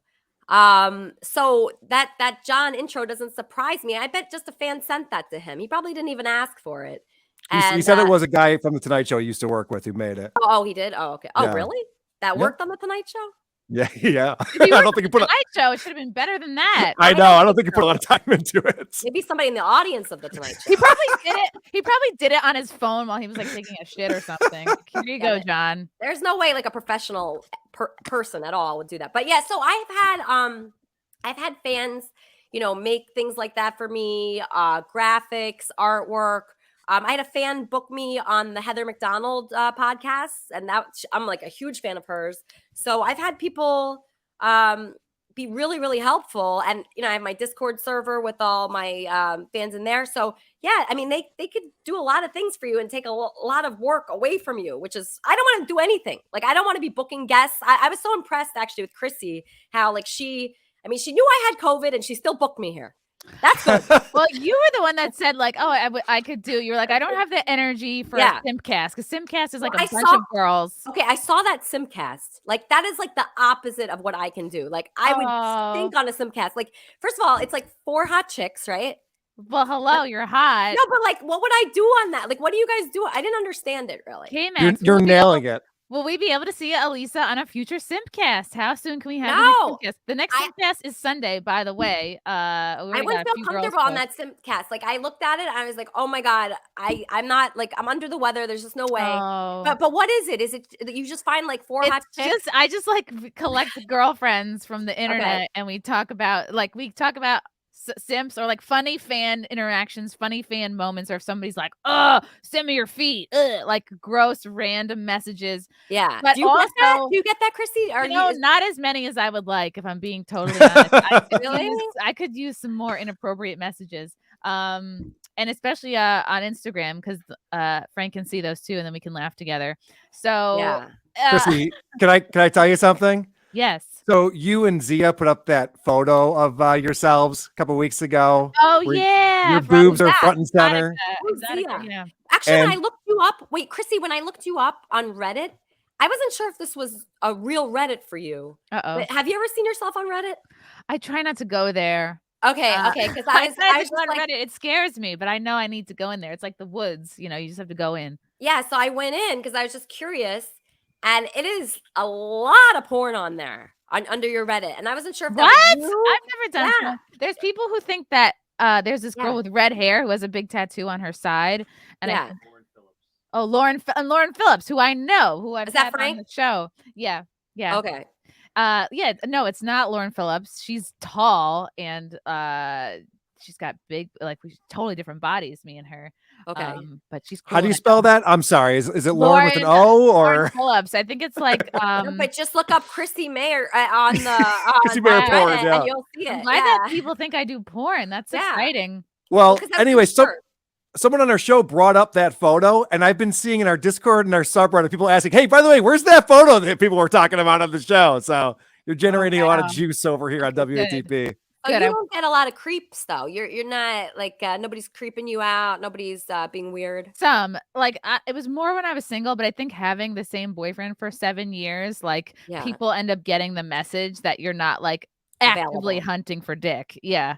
But then you still get random people who don't know you or who aren't fans, just random internet people being like, send me bobs, you know? Yeah. Some guy from India. But it's fun. You know, if you check like I say it not unwashed, but like the random Instagram messages that go into the different category, like the unread or unread, yeah, like the people that you're not friends with or whatever, unwashed, yeah, unwashed, like Okay, from Jay, thanks for the super chat. The last Simcast was the best so far. As another viewer put it, the equivalent of being stuck under the bed at a sleepover. Also, when Nina came in and greeted everyone, but Anna Meow, is that Meow? Moi. Oh, moi, like chef's kiss. Like a kiss. Thanks, Jay. Oh, That's very good. sweet, Jay. Wow. See, I feel like Nice there's not guy. that many shows that are like all ladies. And then there's been talk on Twitter like, oh, we need like a View, like a show like The View, but not with like insane liberal twats. So I hope we can sort of provide that. Yeah. Is that what they're going for? I don't The know. I don't know. View? I don't know. I don't want to. I wouldn't market it that way if I were you. Yeah, no. How about let's nothing at all? Like It's like The View without liberal twats. Join us. So you mean a different show then? Yeah. Yeah.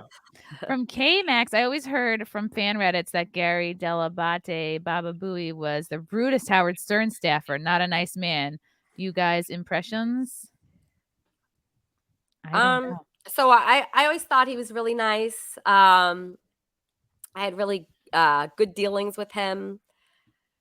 He was never a jerk. The rudest staff member, I'm trying to think of who that would be. Nobody was really rude to me ever. Baba Booey was a backstabber, and he, lives in his big mansion, the house the Tooth built, and his big gums.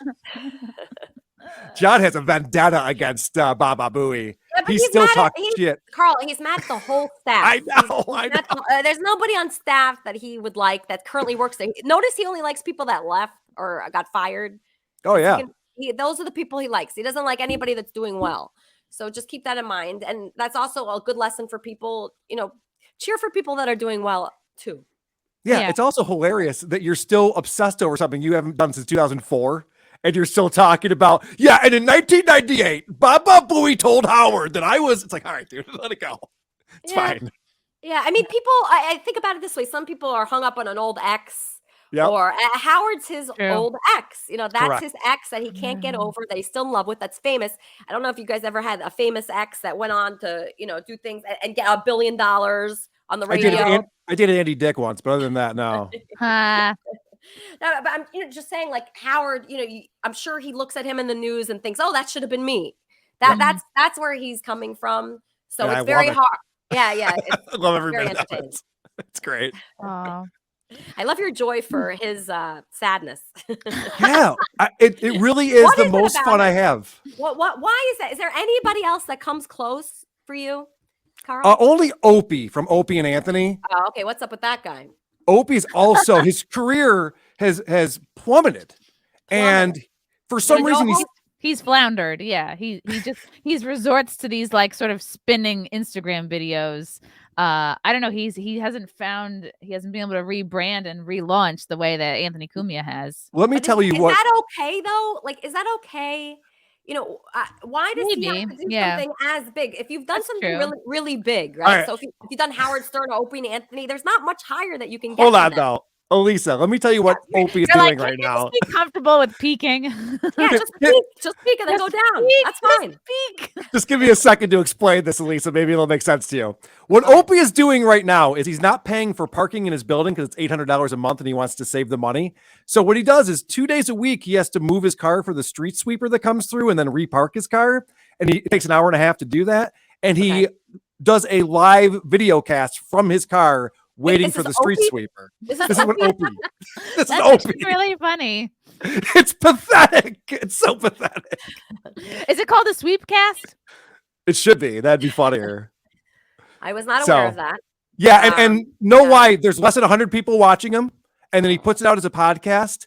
And it's amazing that when he started this podcast, Opie Radio, he was number 2 on the iTunes charts in the comedy section. So he started with a huge audience. Everyone's like, Opie's back. What's he up to? And he has plummeted. So this is where I think it's fun because I had nothing and then built something. And I see guys like Opie who had everything and lost it all.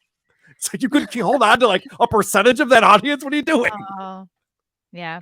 But anyway, in summation, Stuttering John, please unblock us. We wouldn't be friends, all three of us, if it weren't for you. Yeah, we love you. I love you, John. I love you, John. Wow, I love you too, John. It's okay. Make dabbling great again. That's right.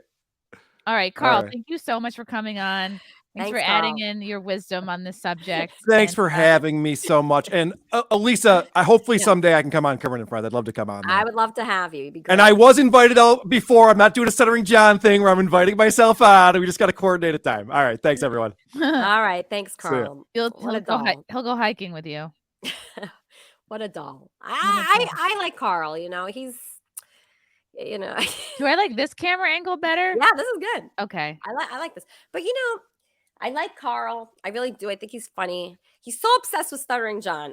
He is obsessed. He really is obsessed. Like, I like Stuttering John, but I'm not as obsessed as Karl. I don't have it in me to do a segment about the man. I don't. I could do my Yeah. one show if you know, I it's just, I don't know how he does it. He, you know, you have to be really super passionate about someone to make it part Yeah. of your show every week.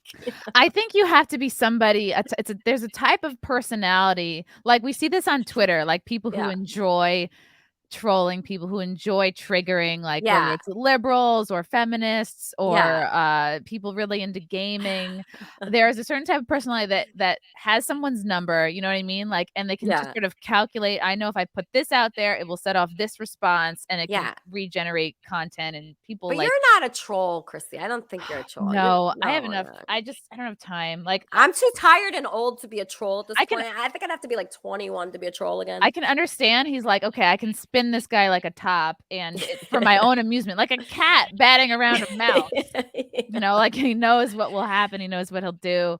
And that's fun for some people to do. It's fun for some people to listen to. People enjoy like the interpersonal drama that makes for good radio. I have trolls. I have trolls that are like 10 years old. I mean, when I was in my band, You have a 10-year-old troll? Yeah, I mean, I was in a band, Cobra Starship, and I had trolls back then, and they're still around.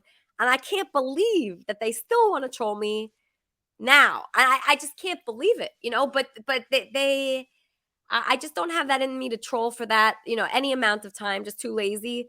But I mean, it is funny when Karl does it. I was shocked when I went on that Drew and Mike podcast that they have, and Karl was on there talking about Stuttering John. I'm like, wow, he's doing like a national tour, national Stuttering John tour. If somebody says his name, he appears. He's like, what? What's going on?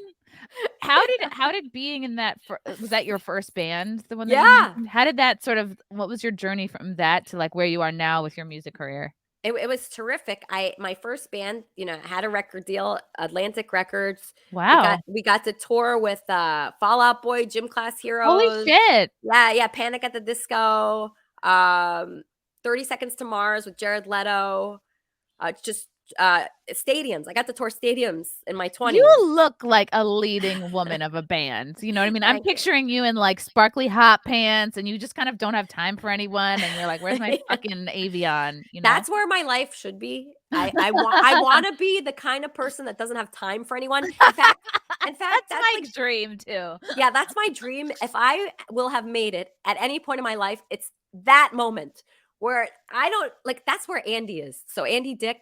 So, you know, How did you meet him? Yeah. So I got to know him very well, like, you know, this year. I met him through my podcast, but let me just tell you, he turns down things that you would not believe that he turns down, like enormous movie projects, the biggest podcasts possible. Joe Rogan? Everything you can imagine, right around there.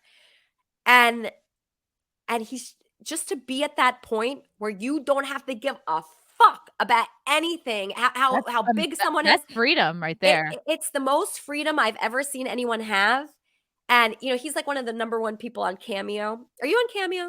I am, but I had a bad experience, like where I didn't do something right away. I didn't get back to somebody right away. So then they got mad. And I was like, I'm sorry, I don't want to make anyone mad, but I just forgot, or I just got see, distracted. so that guilt that you have, I'm sorry. So Andy has none of that. So that's a place that you should make a goal. So you should make a goal. And I want to have this goal too. No guilt. Do not feel bad. If you don't get somebody's Cameo, who cares? That's like where Andy's at. And he's like one of the #1 people on Cameo. He makes the most money on there. Wow. He does terrific on there. And he doesn't need anybody. And it's just such a terrific place to be. And I get what requests does he get? Like, what do people have him do? Just like happy birthday, happy anniversary, Merry Christmas, just whatever. And he does these cameos and he enjoys doing them. And it's just, he's the most free person I've ever met. He doesn't have a boss. He doesn't need a boss.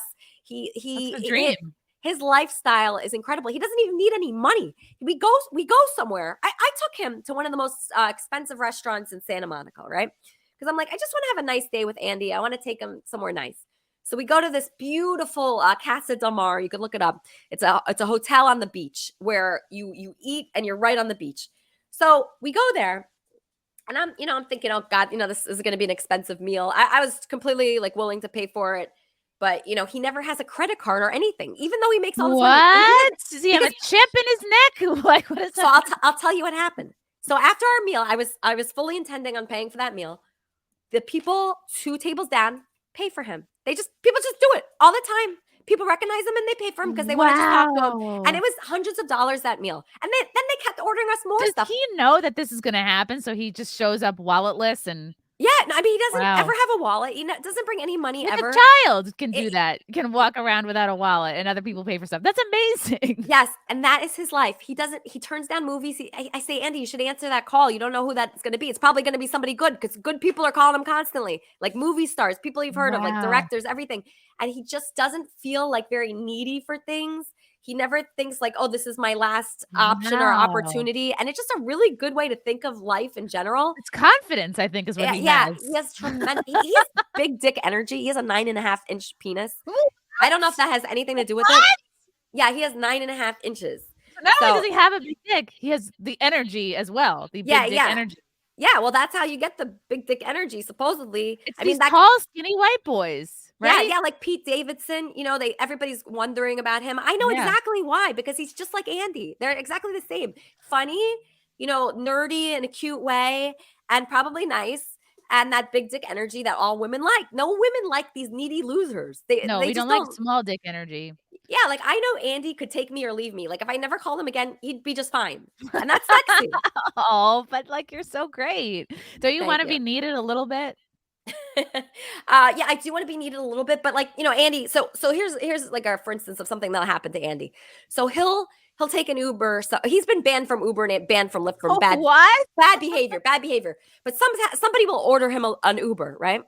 So he'll call me from that Uber and he'll be like so chummy with the driver and just like best friends. And the next thing I know, he's calling me at a big dinner table with the Uber driver and his whole family, and they're feeding him. So he's just like one with the world. He becomes friends. Yeah, he's just like he's at one with nature. He's like all energy runs through him. He knows everyone. Everyone knows him. See, it doesn't matter who you know if everyone knows you. That's the thing. Wow. Yeah. Wow, that's so wise. Yeah, it really is wise. And that is like a big benefit to, people say, oh, fame, they like downplay fame, why it's bad or negative. It really isn't, because I see it with him and how it benefits him. I mean, the meals I've seen him receive, the gifts I've seen him receive, people give him money all the time. He's been bailed out 3 times this year by just random people. Just anything he wants, anything he needs. The law of abundance is like in full effect with him. Exactly. Yeah. And it's so weird because there's some people like, I mean, myself included, who've been like really the opposite of that, and he just is in this mindset naturally that he was almost born with, where he's just like all abundance all the time. And it just comes so naturally. It's for real as a mindset, for real. Yeah, like I stopped operating and thinking like a broke person. Yes. Things changed. And like, not like, you know what I mean? Like, I'm not at Andy Dick level yet, but so much of it is mindset. So that's really cool. Yeah. And you met him through the music world? No. So, how did I meet him? Oh, so first he went on a date with my neighbor, Brandon, a guy. Is he bisexual? Yeah, so he's bisexual. He leans actually towards men, but he's men leaning. But so he went on a date. 60-40. Yeah. I would say 60-40. So and then my neighbor texted me 911, help. And I went to help my neighbor, and Andy was pretty drunk and left my neighbor with the bill. It was just like a disaster. And Andy invited a bunch of guys, but I saw something in him that night. I saw that he was hurting and that he needed love so bad. He was almost like a wounded animal. Mm-hmm. And it was so like nice to see someone so honest about how they were feeling in that moment. Because, I'd been in finance for like a really long time. And the men that I meet there are just very cold-hearted. And they're like all about money. And they are not like they don't show you who they are. They're like playing a No. game. They're like armored up, you know? Like I Yeah. used to work at a hedge fund and that was the Oh, vibe. really? And it was like pre-economic collapse. Oh, And really? yeah, it was all about the deal. It was very like boys club and all the, What were you doing there? Oh, I was an assistant. Like I was just, Really? like So before 2008? like a Mad Men situation. Yeah, this had to have been like 07, 06, something like that. Oh, Yeah. okay. So you know exactly what it's like. Yeah, Yeah. it's the type of guy, like they call it finance bros. It's Oh, yeah. interesting. It's somebody. Burgers on the trading desk. Yeah.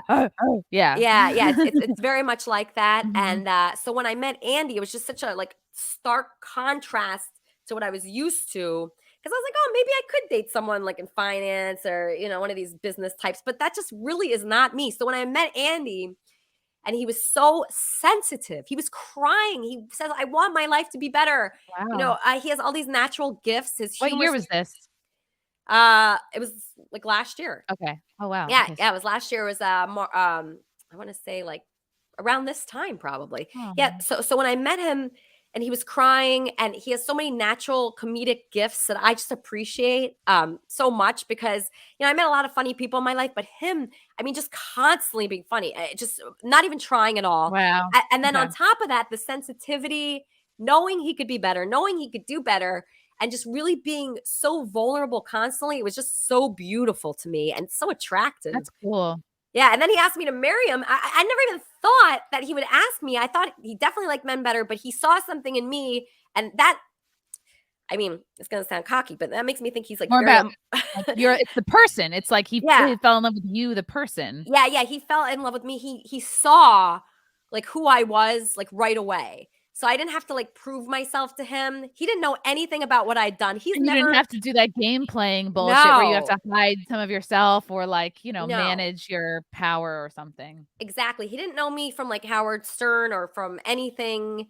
He didn't know about any of that. That didn't matter to him. And I could tell what mattered to him was more important than what mattered to other guys. Because he really saw that I could be good for him. Like he saw that I cared and that I was genuine. And that was what was important to him because he really like did not ever look me up or know anything about what I did. He didn't know anything about me. He just saw that we had a really like genuine connection. Wow. And I appreciated that so much because I just didn't see that in anyone else, any other guys. Yeah, it was probably like sparks and like a soul vibe and not really sparks, but not like sexy sparks. But friend sparks, like just yeah, like I haven't connection. had yeah. I haven't had like a sexy sparks. Well, one time we made out and it was pretty good. But the sexy sparks thing I don't believe in as much anymore. You think that's all just chemical and it's like fleeting and yeah, I think you can have that with anyone and it's not necessarily love. True. And I think when I meet people and mostly comics who are like, oh, I can't seem to keep a relationship after 2 years. It's like, you fucking pussy. That's when the work starts. Like, that's when the hormones wear off. That's when that's where love becomes a verb. And it's like an act that you do every day and you choose to grow with somebody. You know? It's work. It's definitely work. Not like, oh, gotta go. There's no more sparks. See you later. On to the next one. It's like, that's going to be your whole life if that's the way you operate. Yes, absolutely. And I mean, I haven't figured out it perfectly yet, but everybody's against this relationship with me and him. Everybody, like people, nobody likes it. My family doesn't like it. People say that I'm like using Andy, but people have said that about everyone that I've ever been with in my life because I've always been with like good people that are very talented. So they just say I'm using that person. But so that is a tough aspect of it. And, but it's every time he calls me and every time we talk, it's just so great that I can't get, I just love the guy. I really do. So you recently broke off your engagement, but you're still like friends and cool. Yeah, we're still like hanging out. And I mean, he was supposed to move in last week. He's irresponsible. I mean, he has bad qualities too. He's irresponsible. He can't get it together. He just like a real creative. Yeah. Exactly. Mm-hmm. He your is strengths like and your weaknesses. It's like you wouldn't have one without the other. Yes. So he is caring and all those wonderful qualities, but he's just not responsible with things. And that's the tough part. But I mean, I think it is worth it because his heart is just tremendous. And Yeah. people, like, for instance, everybody in my office was like against me being with him, right? And they thought everything that people typically think about our relationship. And then I brought him to the office party, and he was so wonderful and kind, And and everyone loved him, and he charmed the pants off everyone. he's so Yeah. charming. Everybody, like, people came up to me, they're like, "Oh, I'm so sorry about what I said about him." I'm like, you're just reading stuff.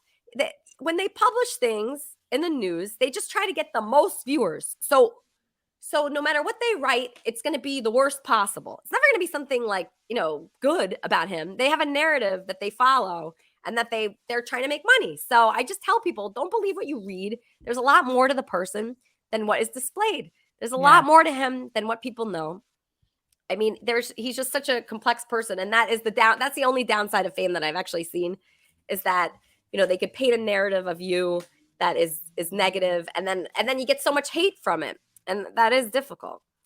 Yeah, it sucks. I also, that's part of why I love doing this podcast. I like talking to people like that are deeply misunderstood, whether it's like internet drama or some sort of scandal or bullshit, or someone is purposely misunderstood to push a narrative, or because it suits a particular like political party. Like, that's why I've been there. So when I see someone being like so misunderstood and canceled and censored, like, I'm like, I want them on. Yeah, I hate the canceling. I hate the canceling. The canceling has got to go. There's going to be nobody left at all. I mean, every single person pretty much is canceled at this point. So wait, so when you said you were misunderstood, what did people think about you? It's been a couple things, like mostly just like jokes over the years, or like impressions I've done. Like, I did an impression of another comedian. She flipped the fuck out. And I'm like, Who was it? Her name's Kate Willett. She's been on like Comedy Central, I think, or Netflix or something. And like, she thought that it was like some sort of a mean-spirited impression. And it's like, no, like, we're all public figures. We all can be parodied. See, I love when people do that to me. Like, I love when people parody me. Do you what's the friendships like with the female comedians? Is it all competitive, or can you guys be friends? I go back and forth. I think you do feel competition when you're a few years into comedy, because just the way it is when you get into it. I think I can only speak for what it's like in New York, but oftentimes you are kind of like the only chick on the show. And you're more like, maybe you're competitive because you know that that's the novelty, and there are more guys doing stand-up, period. So there are more guys booking shows, producing shows. And then there's also like, maybe there's one woman for every 25 guys. So then there's like that attention that you get just from being a woman in general. And then you got to weed through, all right, is this person give me the time of day because they want to fuck, or because they think I'm funny, or both? And then how do I navigate that? Because you ultimately do want stage time. Yeah. So if you know someone's doing that, you probably just take the gig anyway, right? It depends on like the person, and like, how weird it is. I've never had a situation where I was like only being nice to somebody for stage time, which I've seen happen like over the years. My probably biggest beef is actually with a female like comedy club owner who got really pissed at me because I was dating a girl. I was dating a guy that she was hooking up with like that summer. Then I started dating him that fall, and she flipped the fuck out and banned me from her club. Wow. And this was in 2012. So this was so many years ago. And there's still like the after effect, the ripple effect of this woman banning me. It's like, why? Was it a really big club? I know it's kept me from certain things. No, it was just a creek in the cave it was in Long Island City. Now it's in Austin. But this woman had connections to JFL, to Fallon, to different late night bookers. So I know that her disliking me over this very petty bullshit high school situation has probably kept me from things. But it's also made me stronger. And I think it's honestly been all part of my path, because like the rejection and dealing with this has helped me like actually really work harder and find my place. So you think she stopped you from being booked on late night shows? Yeah, I mean, I have no physical proof, but things have felt very hard for a few years. Not recently, but like when this first happened, because I knew that I was funny enough to get certain things, and I just was like, huh. And then I knew for a fact that like, even recently I talked about this with another producer from this festival, Skank Fest, which is a festival involving like Legion of Skanks. This woman is a producer on, And I talked to this guy, Lewis, who's on it, was like, oh, yeah, you would have been booked on every single Skank Fest had it not been for her. She's the reason. Wow. But it's okay because it's like I found my own way. I've done headlining. I find other gigs. It's not like this is the only festival in town. And it's kind of a cool place to be in. It's like, right. It's like not being desperate. It's not like, please have me on your festival. It's like, no, I'm good. Like I'll watch all of the fans ask for why am I not here every year. And then you get to explain why that is. So yeah, it's good. I'm like good about it. I want to make sure I'm addressing some super chats. Thank you, Jay. Hello. Also, Chrissy, conspiracy podcast. When I only remember it was you, Britt, and a porn star. Shit was wild. Also, Merry Christmas to you, Frank, and your families. Thank you. Yeah, I do some conspiracy sort of related stuff on Rockfin. Row House. Did Elisa ever meet Artie Lang? I am concerned for him. I last remember him doing a show with Cumia. So that was before my time on the Howard Stern show. So I never met Artie. I've heard really good things about him from Benjy. Likes him a lot. No, and I'm also not familiar with. I know you work with Anthony Cumia. What is the correlation there? Like how he so? has he founded Compound Media, and I have a show on that network called The Wet Spot. So it's like a sex dating relationship advice show. I'll have comedians on. I'll have porn stars on. Sometimes there'll be like wacky bits, like someone doing anal ring toss, and then Oh wow! Wait, so is that a podcast? Is that it's a radio? video? It's a video podcast. So it's like on. I think you can hear it. Like you could listen to it, and it's also like there's a video element to it. So I guess it's technically a video radio show podcast. I don't know. Oh, okay. But it's fun. I like that show a lot because I can just like have fun and have funny segments. And it's in a studio, which is cool. Oh, it is? Oh, yeah. So is it in like in New York? Yeah. Oh, cool. In New York City. And how'd you get involved with them there? I after my mom died, that whole period of like, okay, I'm gonna switch this camera view. That whole period of like investing more in myself and doing more like, hey, what are my goals? What do I want to accomplish with my career? I started making appearances on In Hot Water, which is a show on Compound Media run by two comics, Gino Visconti and Aaron Berg.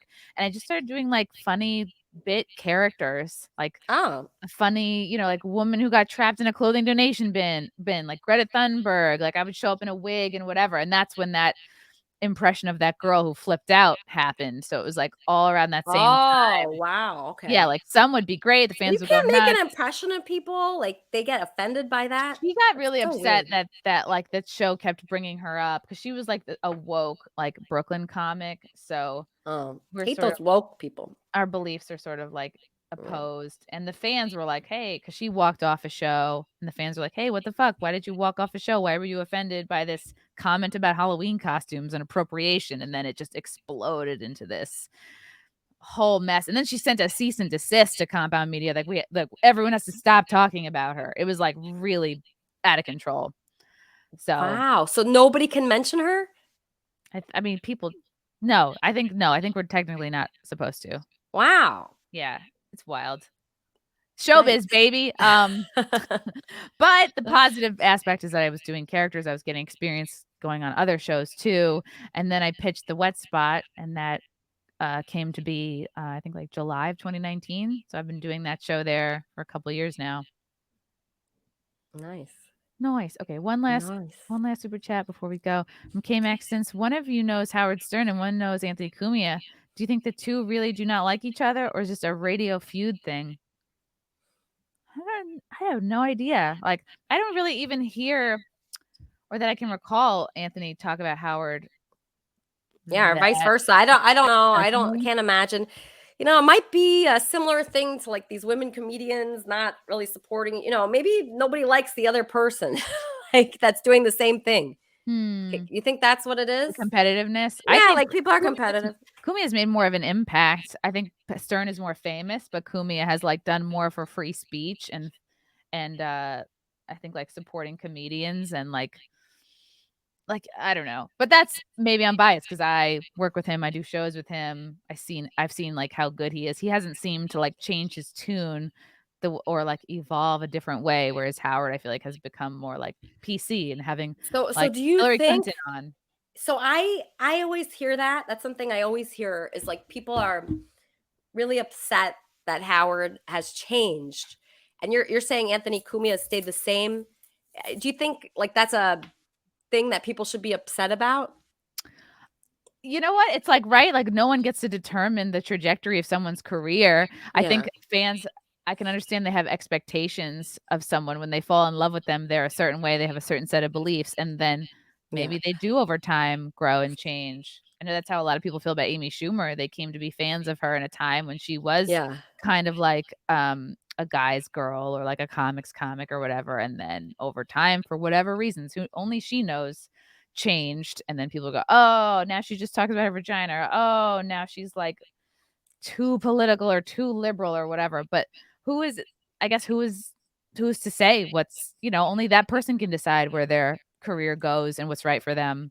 Like I changed my mind in like 2 weeks about something, Yeah. So I mean, I'm not surprised that Howard like maybe wants to change a little bit now. I mean, he's probably tired. I'm so tired at my age. He's probably really tired. He doesn't want to, get into the shenanigans he used to get into. I totally understand that. Sometimes I'm just like, oh, screw this whole Kermit and Friends thing. It's driving me nuts. Oh, yeah. with everybody, constantly, going crazy in my Discord server. But it's like people staying the same. I just can't imagine that. I just can't imagine that because everybody grows up and evolves and That's changes. true. It's like And impossible if not somebody to. grows a way that doesn't mesh with where you're growing. Yeah. Then you grow apart and you become fan of somebody else. And but when you're the bigger, higher profile you are, the more people that are noticing that and the more noise they make. So yeah, it's interesting. Elisa, thank you so much for coming on. This You're has gone way longer than I thought. But like I got sidetracked with my death. My personal trauma. Oh no! Aren't you glad you talked about that though? Does it feel good to talk about that? It does feel good. It feels like I'm cracking open my chest and like everyone can look at my heart. But that's fine. That's a nice thing to do. Then maybe other people will. Hey, you know what? If somebody else can relate to that story, they could write to you and say how much it meant to them because people are afraid to talk about stuff like that, and then they hold it in, and then they get sick. And then they get miserable and you just can't hold stuff in that's bothering you. And it's a good reminder that like if you're currently going through shit, like I can look back and go, I was going through shit, but I came out of it so much stronger and learned a lot. It's a good reminder that like, okay, if I'm in shit right now, okay, I can come out of it. Yeah, nothing is permanent, even like, really hard things, really sad things, your emotions are temporary. So the way you feel about something at the time, it's horrible. Obviously, like death is horrible, and at the time, it feels like you just will not get through it. It just feels like that. But but then look at you. You're doing new things now. You got inspired, actually, from something very sad. You got inspired. You moved forward with your life, and now you're doing all these other things. And now I have a good crying playlist on Spotify. I put that together. Oh, really? I was just like, I love crying. Let's fucking do it. Like, let's set aside time, turn the shower on. I'm like, this is happening. Just gonna have. If I want to cry like immediately, what do I play? Which song? Sia is very good crying music. Really? The best. Okay. You can just like let it rip. It's like, but that's fun for me is to like embrace my feelings and shit. Yeah, I actually like crying. I wish I could cry right now. It's fun. Crying is fun. Elisa, where can people find you and follow you and listen to Kermit and Friends? Okay, so to watch Kermit and Friends, I'm on every Sunday at KermitandFriends.com. Okay. You could see me there if you want to talk to me. I'm on Twitter. I'm at Elisa Jordana. Instagram at Elisa Jordana. And just talk to me. I'm pretty open. I like meeting new people. You're the best. I'm like in love. Thank you so much for coming on. Like you're very cool and unique and different. And like I like your style a lot because you will like you're a good listener and you hear a nugget of something and you go, let's get into that, which is like I try to do that too. Oh, thank you. And thank you so much for sharing everything today. Oh. Yeah. So wonderful. It was a really good experience. The opposite of Ethan Ralph. Oh, pew, pew, pew, shots fired. Thank you, chat. Thank you, chat, for your super chats and questions. You guys are always the best. All right. Until next time, guys. Bye. Bye.